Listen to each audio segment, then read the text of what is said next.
You all have made charter possible. It's our home in Princeton and our club at Princeton. So thank you all for being here tonight. I'm Bob Klein. I'll be your MC for tonight. I'm the Life Governor, and I'm also leading the Project 79 effort, which you'll hear more about tonight. Well, hi everyone. Thank you so much for coming. As Bob said, I'm Mia. I'm the Undergraduate President for this year. I've been really looking forward to this event because I feel like anytime people get together that care about charter, it's just a wonderful time to talk about the club. And I feel like my time, especially since I've become president, I just spent so much time, probably too much time, if you ask my friends, talking about the club and sort of ideas that I have. But I find that a lot of my friends as well that are in charter are very excited to plan stuff. And that's just been a wonderful experience that I've had. But as Bob said, I'm the undergraduate president, and I'm really excited to sort of give an update on how the club is doing, especially because it's just been so wonderful to work with my officer team this year. So if you haven't met the other undergraduate officers that are here, Alex, Kyle, Alex, and Carrington, please say hello to them because they are wonderful. And so they're wonderful and so dedicated and some of the most hardworking people I know on campus. So this is an opportunity also just to meet some really cool people. So, and they're very dedicated to the club as well. So I'm speaking for them through this as well. But first I'll start with recruitment because I think that was it was the first thing we did as a team together, led by Alex over there, Alex Wiesberger. So we had major success during recruitment. Everyone that joined the club in the new sophomore class last year in the spring, it was their first choice to join here. And we had about 30 to 40 people on the wait list. And I think that just shows how dedicated the entire community of charter was to wanting to recruit an amazing group of people, but also just sort of the status of the club as it is.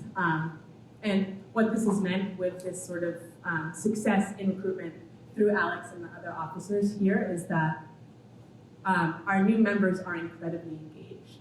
And they're incredibly engaged and bought into the type of culture that we want to have here, which is focused on inclusivity, on being welcoming, on being kind, on being very silly, and being things that I think at a place like charter where people are joining from so many different backgrounds, it's incredibly exciting. And our new membership is very engaged. So the officer team has been planning a lot of events, but new members have also been planning some really fun and very silly events. So some examples of that is we've had a new junior member plan charter trivia. So almost every week we've had charter trivia after one of our pub nights. We go into the great room and sit around and play trivia together. My team got last time, which is okay. We've had a charter soccer tournament, which has been really fun. My team is also out of the tournament.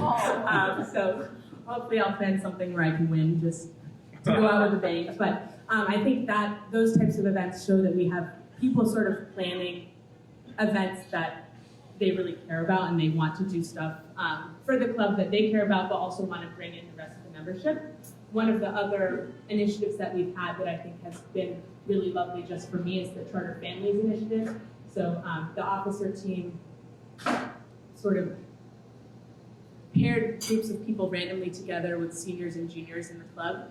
And I've been sending out very silly sort of competitions of get dinner with your charter family, send a picture of your charter family, match an outfit of your charter family, and then you get points and there'll be a prize at the end. But it's been really fun to see sort of seniors in the club get really excited about creating a smaller group of people with people they've never met before. So anyways, sort of all of these tangents and stories I've been talking about, I think charter overall for me is just, it's a place of comfort and sort of being very, I feel like the way to describe the meals here right now are very cozy and also very exciting at the same time. People come from so many different backgrounds that you sit down at a dinner table and you're not really sure what you're going to talk about, but you know it's going to be interesting and you know it's going to be welcoming and everyone's going to be engaged.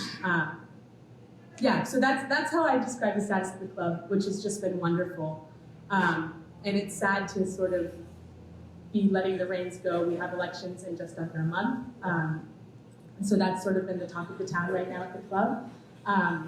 It's also been cool, just all of the officers, I think, have sort of been taking initiatives in different ways of sort of how they want to see the club grow, which I just think is indicative of just it being a place where people feel like they can pursue what they want.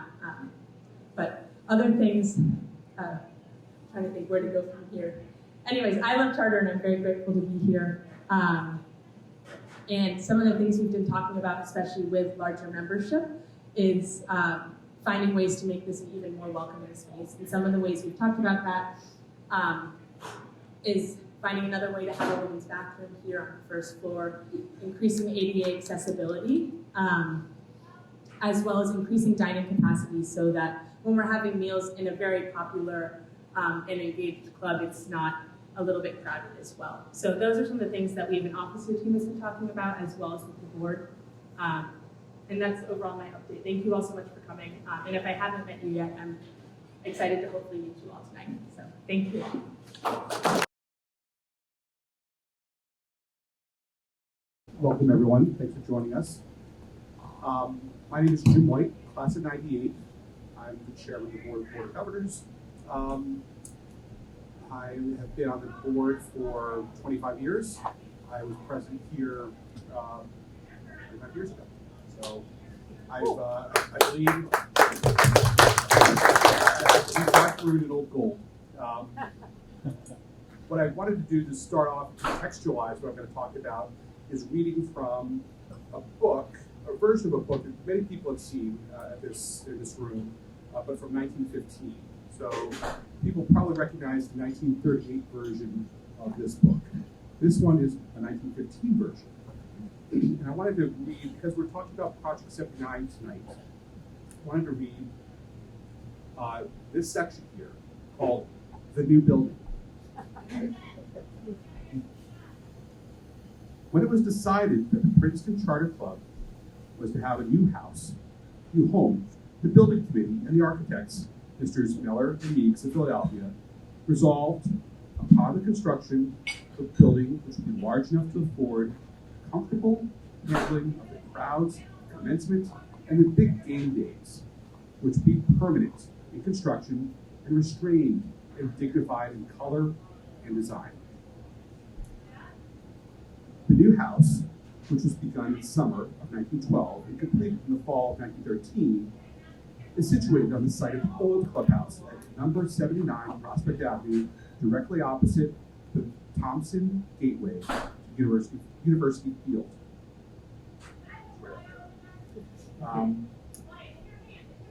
The exterior is of dressed chestnut hill stone and Indiana limestone trimmings. The roof is of variegated green and purple slate, graduated in thickness from the bottom to the top, and the chimneys are of brick. The building has a frontage of 111 feet on Prospect Avenue, a total height from grade to roof of 43 feet. As the house lies on the south side of the street, all important roofs were placed in the rear, on the south, that is. The emphasis was laid upon the main central axis, which commands through a large glass door, a fine sweep of country towards Carnegie Lake and the coast. How's that? It's out there somewhere. We'll talk about that. How something's going to sound very familiar, some things will be very different. The ground plan is divided in 3 parts. A central block containing the main stairs, pantries and washrooms, an eastern wing containing the kitchen, dining rooms, and the servants' quarters, and a west wing, in which are located the billiard room, club room, and library, as well as the dormitories and bedrooms for graduates. I certainly wish I could head upstairs after this. This division of the various functions of the building extends from the basement to the attic, and, as may be seen, groups in one part the circulation, in another the eating and service, and in the third the living quarters of the members. The main dining room and the club room are each 24 by 50 feet, the former occupying the whole first floor of the east wing and providing a room of sufficient size to accommodate a large banquet at commencement time, in addition to more than meeting the requirements of regular meal service for members.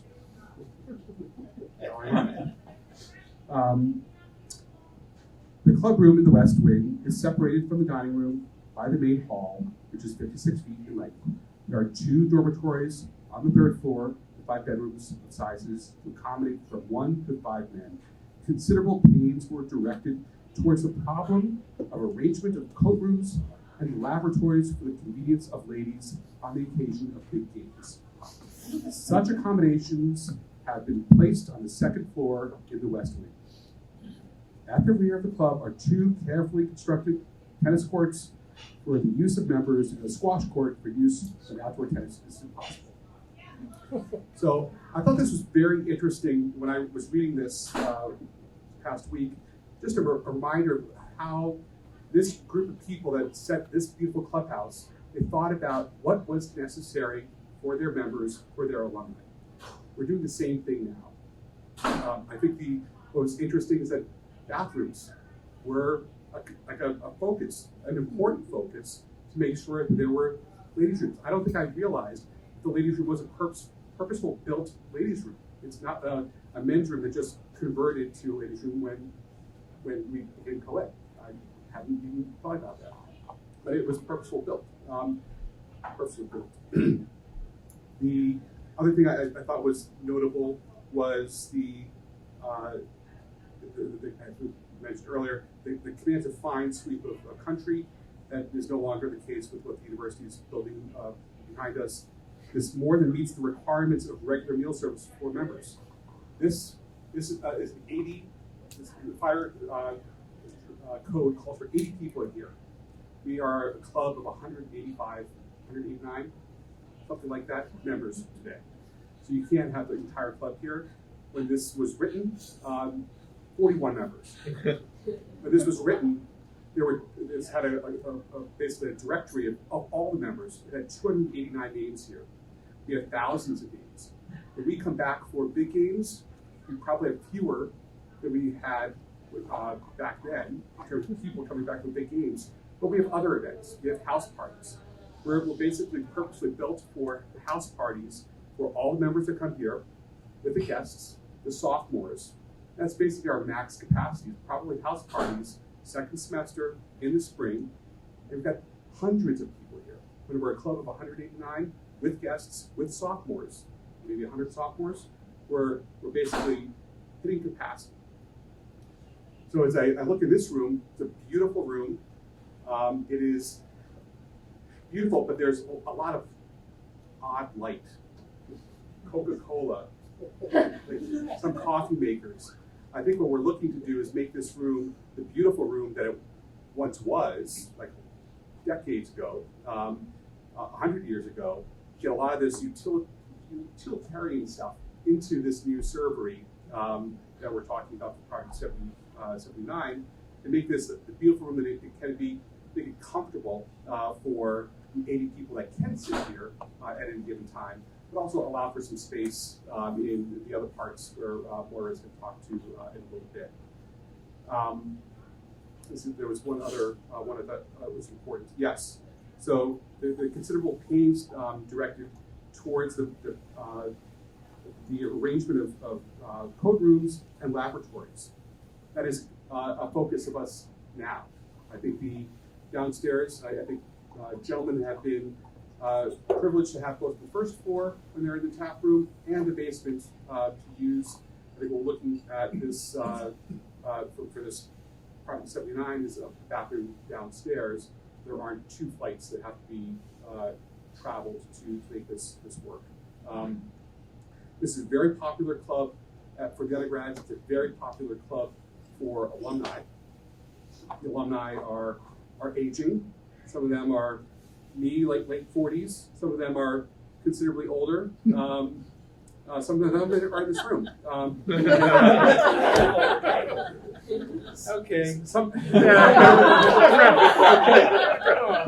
Time's up. of us will eventually have problem walking up flights of stairs. What we're going to be trying to do is get an ADA bathroom on this floor, not only to give that functionality for those that are not able to go up and down the stairs, but to also give a little bit of flexibility for women This will be a unisex ADA room, and not all the time the club has disabled, but we'll be able to have an effective ladies' room on this floor, albeit it'll be a small one on the floor.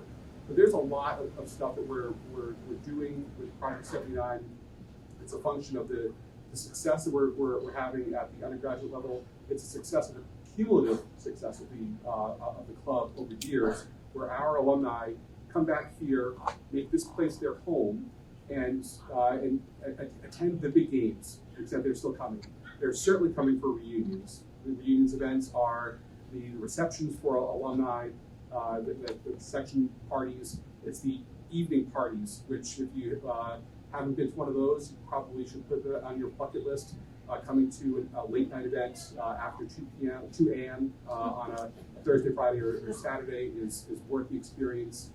And then it's the post-P-grade reception, where we have families of all generations coming here enjoying Princeton, but they're enjoying Princeton because they have a home. They're coming to charter and really experiencing their home once again.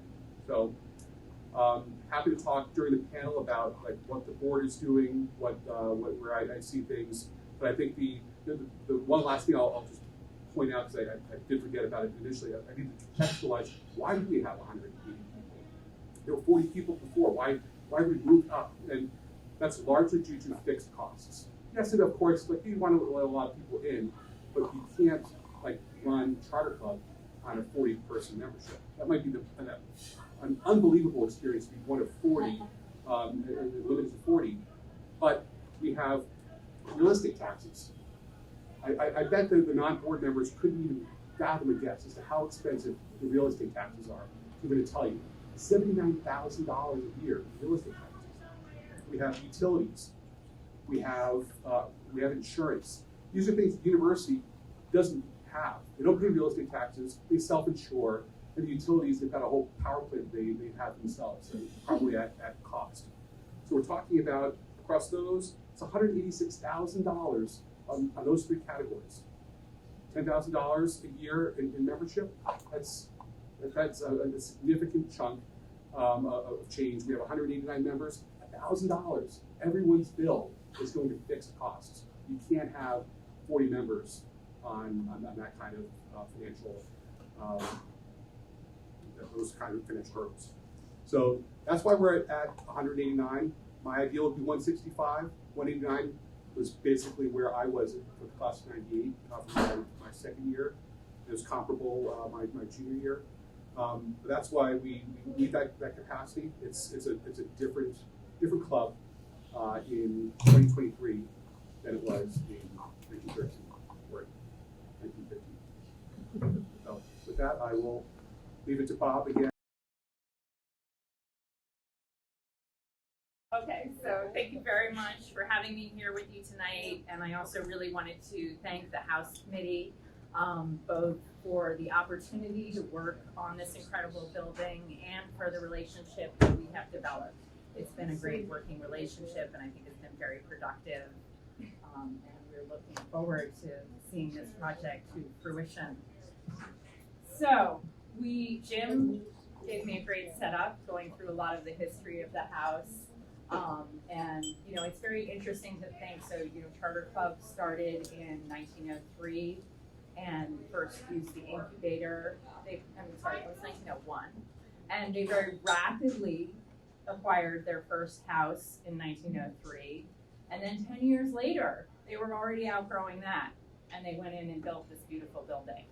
And then since then, if you could go to the next slide, while there have been many changes in the university and in the club membership, you have growth of class size, you have the admission of women, you have moving to being a non-selective club.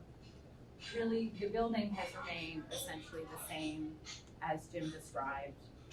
It's perhaps one of the grandest buildings on Prospect. It is really untouched since then. Next slide, please. So, as previously discussed, we have this facility that was built for a much smaller group of men, now serving, on a regular basis, over 180 students, alumni, guests, family, skill in the same space. Next slide, please. So, starting in 2015, we were engaged to work with the House Committee and study the building and look at what the challenges were that are facing the club because of the physical constraints. So we have constraints upon program, dining, and infrastructure, and then there were also challenges presented in accessibility and inclusivity. So we looked at these in detail, trying to parse out, what are the various items that really needed improvement. So we've talked already about the limited dining space. There's now the need to turn the tables multiple times, or students are sitting throughout the club. The serving line is in the entry hall. So just like Jim was talking about the presence of the serving elements here, certainly, you walk in and every day, no matter what's happening, you're seeing that line. And then the infrastructure is also challenged. The food has to come up from the basement on a hand-operated dumbwaiter. There's limited storage, and there's a lot of challenges in moving items throughout the club.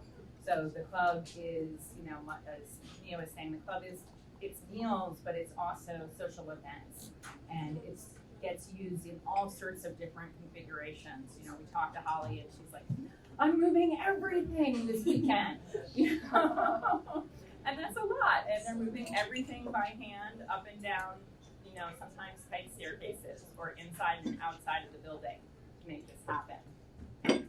There are challenges in accessibility and inclusivity. There is no ADA access to the primary program spaces. There are no ADA compliant bathrooms. There's no bathrooms for women on the ground or first floor. There's no ADA compliant housing. That would be a pretty unique thing to offer for the club. And then there's no vertical transportation within the building. So, we identified a lot of challenges, but then we also really wanted to address them within the spirit of the architecture of the building. So the facade on Prospect Street is this highly formal, symmetrical presence. You really don't want to touch that. But the way the building was designed at the rear, it's much more informal in a way, asymmetrical. It was designed to really take advantage of both bringing the light from the south end and then those views.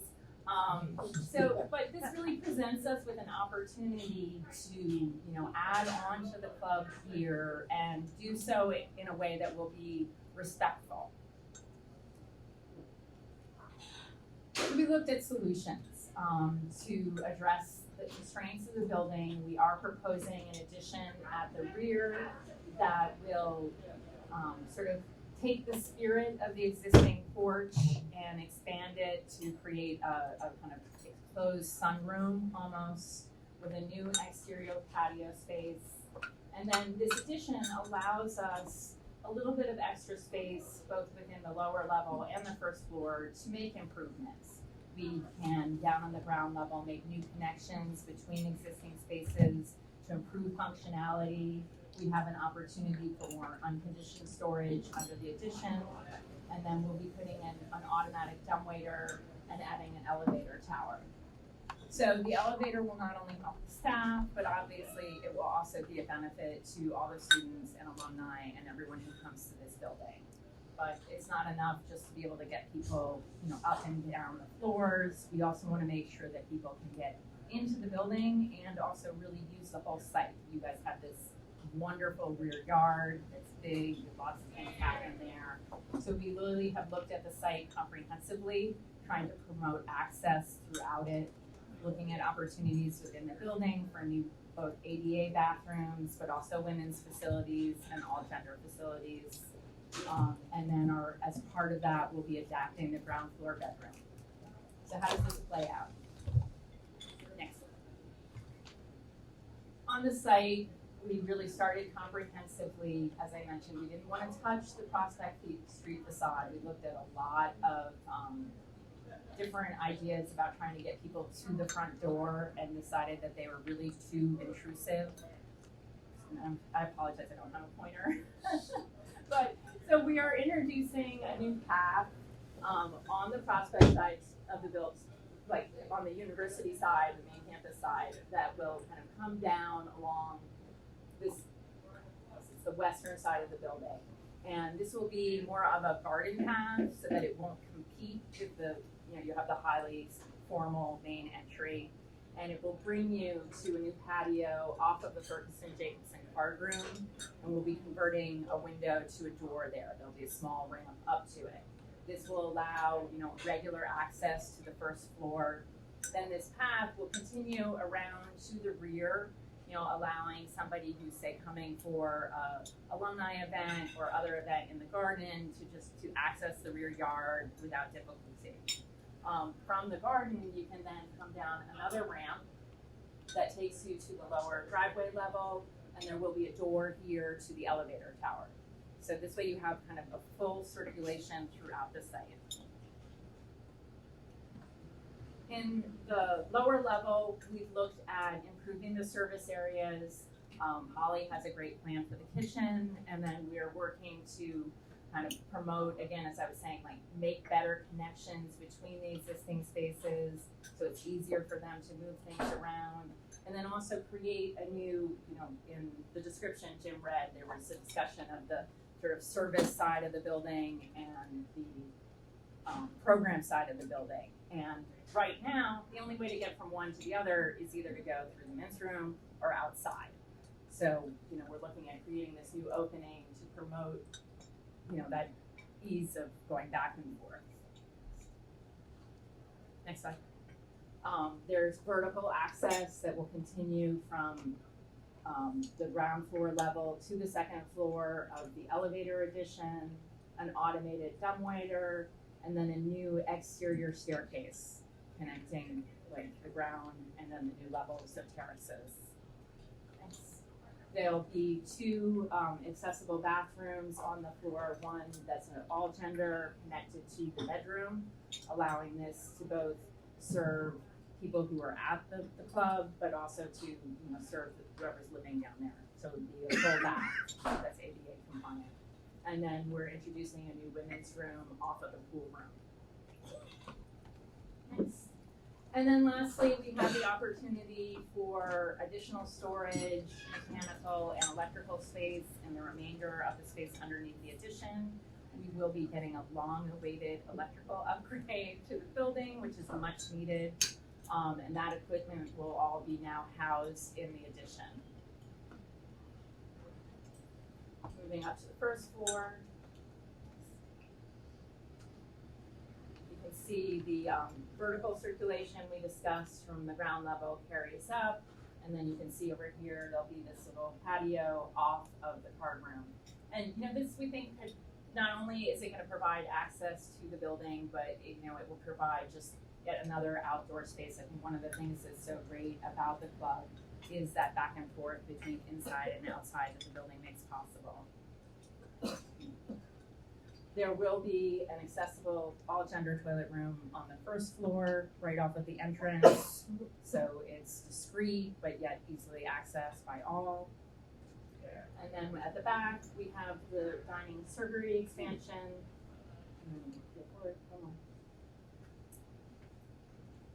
And the new exterior patio. So, and if you go to the next slide, I just wanted to give you an idea, so we're still in the early stages of planning the exact layout, but the idea for the expanded dining servery is that it's really a flexible space. All of the serving equipment will be on casters and movable, so that this configuration is the concept for daily use, where this is the sort of serving area. You come in, your orders would get taken over here. You can move through, either go into the historic dining room, or there'll be additional seating on this side. This will give, not only are we providing more seating, but we're providing a kind of better flow and, looking to eliminate bottlenecks with people coming in. But then all of this can come out, and you can imagine that the space is used in lots of different configurations. You can use the dining room and the club room for seating and have this open for, say, cocktails if you're having a big party. It just is really going to offer the club a lot of flexibility. On the second floor, the vertical circulation continues up as well. And then we have an exterior roof terrace. So we've looked at, part of this will be non-accessible space, and we're exploring having skylights there that will help continue to allow daylight to come into the main hall. You know, we'll be maintaining the historic windows that are there, and we thought it was really important to keep that sense of light when you come through the front door. And then the remainder will be, can be used much as the porch deck is today, and will also provide circulation out through the library door. Next. And then on the third floor, we're exploring introducing a bedroom, because bedrooms have been popular. And then there will be some work to the roof for the addition, elevator tower addition. So, this is where everything is in plan. And then I know everybody's always curious about what is this going to look like from the outside. So as discussed, we have really tried to respect the primary facade and design all of these various additions so that they do not detract from that. So the accessible, you can see here the proposed patio for the ADA access. It's very discreet. It will draw from the vocabulary of the balustrades at the existing front porch, and just really, present. We want everything to fit with the building and be very seamless. So, that from the front on Prospect Street, you don't really see these things as taking away or detracting. They're just serving to further enhance the beauty of the existing building. We have the little terrace here. And then you can see on the far side the proposed elevator addition. It will be finished in the same materials as the existing building, but we are proposing that the detailing is a bit simpler, and you can see that its roof line is a little shorter. This is one of the reasons that we also didn't take it to the third floor, because if it had gone up that high, the roof would have really started to become higher than the existing, which is not something we wanted. This is a more detailed view. You can really get a sense. We are working, we've been studying. We're fortunate to have, copies of the original Melior and Miggs drawings to work with, and are really trying to draw from that detailing and look at how we can adapt it, into this enclosed porch that is your servery, and, just really fit it in. So, you can see the gray is all the glass area, and then you have the railing of the porch, and then up above, and then there'll be this metal stair on the side when you go down.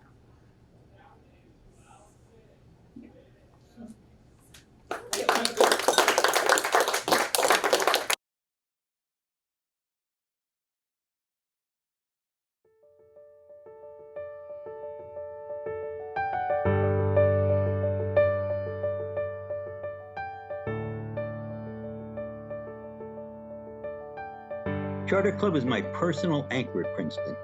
Not only does it bring back wonderful old memories, but when I enter the door, I feel like this is my place here at Princeton. Also, it has been wonderful to follow the careers of my many successful clubmates. For me, Charter provided a comfortable place to hang out with friends, take a break from the pressure of academics, and feel at ease. I tell friends that my two greatest life experiences of my 4 years at Princeton were researching and writing my thesis and my years at Charter.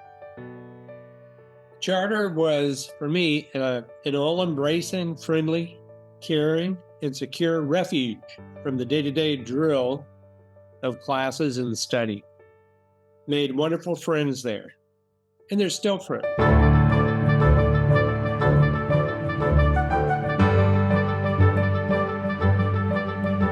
And a super caring club staff, especially those who suffered us on Sunday morning as they cleaned up after our mess of Saturday's great parties.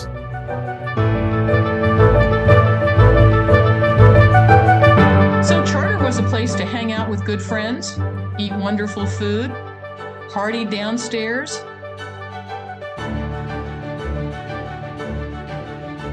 Charter Club provided a circle of friends, a serene environment for meals, and a reliable source of fun on the weekends.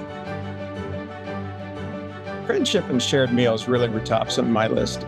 Charter really was a home away from home from all of us, and I have very fond memories of classmates. Charter offered a finite universe where we could get to know each other more, eating, hanging out, and partying with a consistent cast of characters.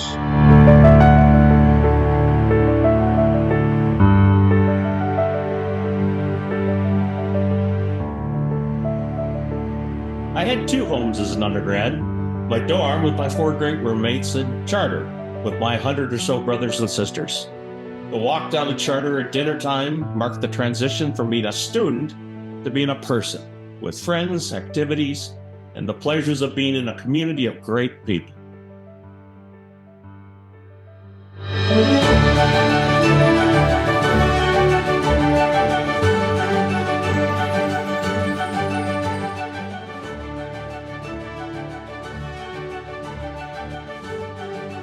I have many fond memories of the club. Good meals served by clubmates, great music in the basement party room, quiet moments in the library. I do have several lifelong friends that I'm glad that I have that began at Charter Club. Thinking of Charter, I think of a number of friendships, some of which have lasted 50 plus years. A beautiful setting, good food and fellowship. And yes, it was also a refuge from the small living situations that we had and from academic pressures. I have great memories of toga parties, house parties, weekends, beer pong.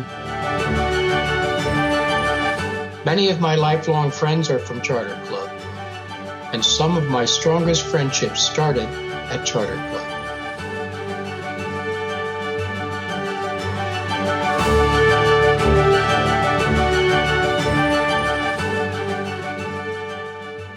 Charter's the place to go after the P-Raid and see fellow alums while having some great snacks and a drink before dinner.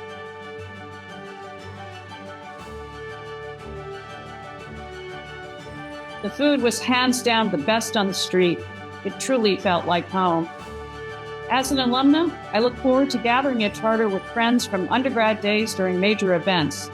I love that on those occasions it can feel as if time has stood still and we never left.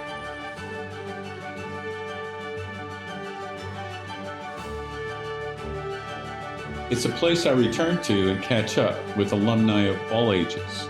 It's family there. It's a special place of past memories and new experiences. A beautiful building, the most beautiful on Prospect Avenue, bar none.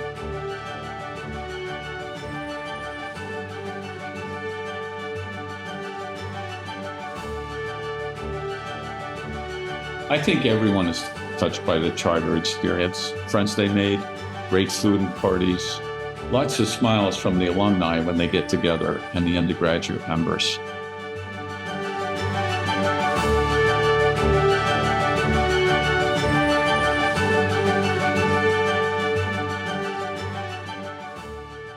For 122 years, the Charter Club has been home in Princeton for thousands of students and alumni members. Project 79 will address the challenges of capacity, accessibility, and efficiency for our clubhouse.